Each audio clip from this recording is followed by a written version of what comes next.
Hi, and welcome to another edition of More Than a Conqueror. We're happy that you're joining us today. I'm Karen. I'm here with the lovely Kathy, the lovely Tracy, the lovely Deshawn, and the lovely you. We're so happy you joined us, and we're talking about issues that affect us. We're all moms and single moms, and I was just thinking, there's this story in the Bible about this little guy named Jonah. Anybody heard of it? Yeah. That's such a well-known story because, of course, the fish and all that stuff was interesting, but also just the fact that Jonah didn't want to do what God asked him to do. And so he tried to get away, and of course God had a beautiful way of keeping him in the belly of the fish and then regurgitating him, and then he ended up doing what he had to do in the first place. And see, I always say if Jonah hadn't done that, he would have never been in the Bible. So that was kind of his claim to fame. But we don't want our claim to fame to be us running away from God's will and from the challenges, right? Right. Yeah. So when life gets tough, we want to talk about today when life gets tough and we have challenges, how do we embrace doing the right thing? How do we face up to our challenges and not be a Jonah and try to get out of it? So let's just dive in since we're talking about oceans. Tracy, you want to tell us a little bit about some challenges that you faced, or how do you go ahead with it? Well, for where I'm at right now in particular is a season of I love change, and now everything is kind of fallen into place, and it's like now it's the time when I have to just keep doing what I've been doing, and nothing's really changing, and just have to be faithful.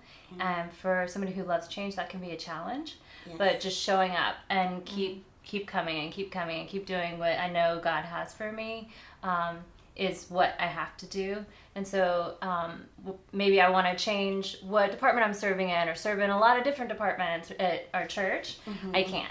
Nice. I have to, and that's it, and I have to stick with it. And so my heart and my emotions may want to go all over the place, but I just have to be faithful. So for me, it's just being faithful. That's good. Yeah, sometimes just stay in the course is difficult. That's a tough thing. And okay, Deshawn, you want to let us know something?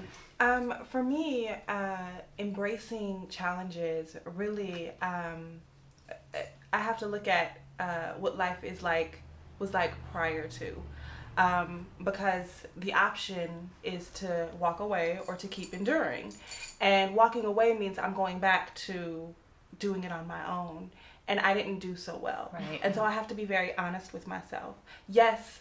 The challenges that I'm facing, we could speak, I think one of the challenges that a lot of us face is, yes, I want to get married, I want to settle down, and I could, Right. but With the wrong guy. with the wrong guy. The wrong guy. So Right. I could go That's back to making that decision for myself and find someone who cannot help me raise my children up in the standard of God, who cannot support me in my leadership and support me in the areas that I serve, who has no heart for the church or no heart for God. I could, but is that a choice that is that a sacrifice that I'm willing to make? And if it's not, then I have to endure. And so you'll often hear us say, oh, well, I have no choice. The truth is, the choice is suck it up and endure, or go back to doing things your own way and continue to live in the way that you used to live. And when you compare those two choices, enduring with Christ far outweighs trying to do it on my own, because he promises to be right there with us. And so I'm not enduring alone. I'm not going through it alone. He is guiding my steps. He is lighting my path. He's leading me. And so I can trust that everything's going to work out for my good. I have to remind myself of that often. That's right. Yeah. Because, sometimes life will knock you down and you're like, what just happened? What the? So you remind yourself, but once you're reminded of that, there is no giving up. That's right. And then the beautiful thing is once you pass the test, there's always a reward. Otherwise, the other alternative is you get that same test again, Right. Whether it's that person that you need to learn how to be gracious with or whatever, or else you find another person with the same face but a different name. And Kathy, what is your wisdom in this area? I really like to look at women in the Bible Yes. and how they have faced challenges, because all of them did. And one of the women I think about is Esther and the challenges she faced. And she didn't want to deal with it at first. She wanted to turn around and walk away and say, well, I'm just not going to put myself in a negative position and risk my life. And she decided to go ahead and do it, because God basically said, if you don't do it, I'll find somebody else.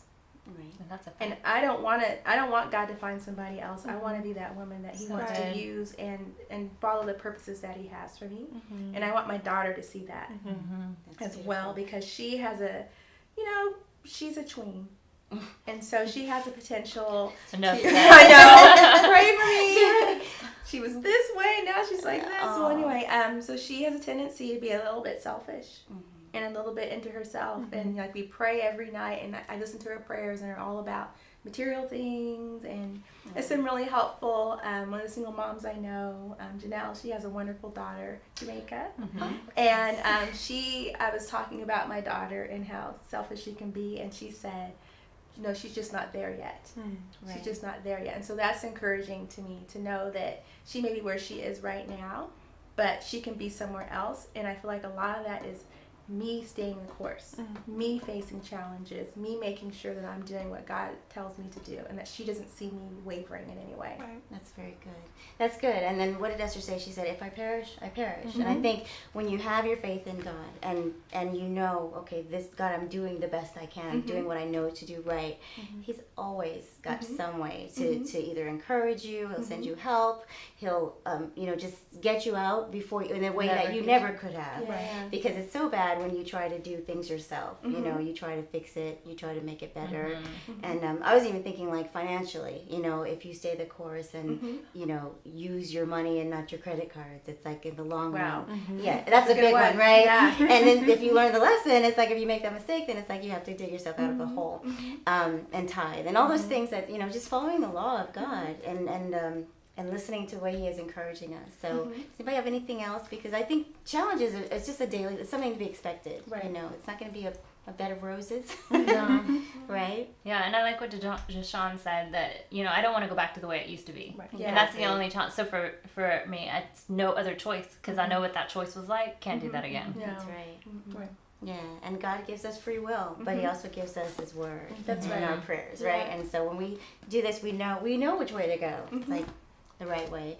I think that's all the time we have for now, and we're going to conclude this edition of More Than a Conqueror, but we know we're going to see you next time, and Kathy and Tracy and Deshawn and myself will all be here to greet you, and thank you so much for joining us this time, and we'll see you next time.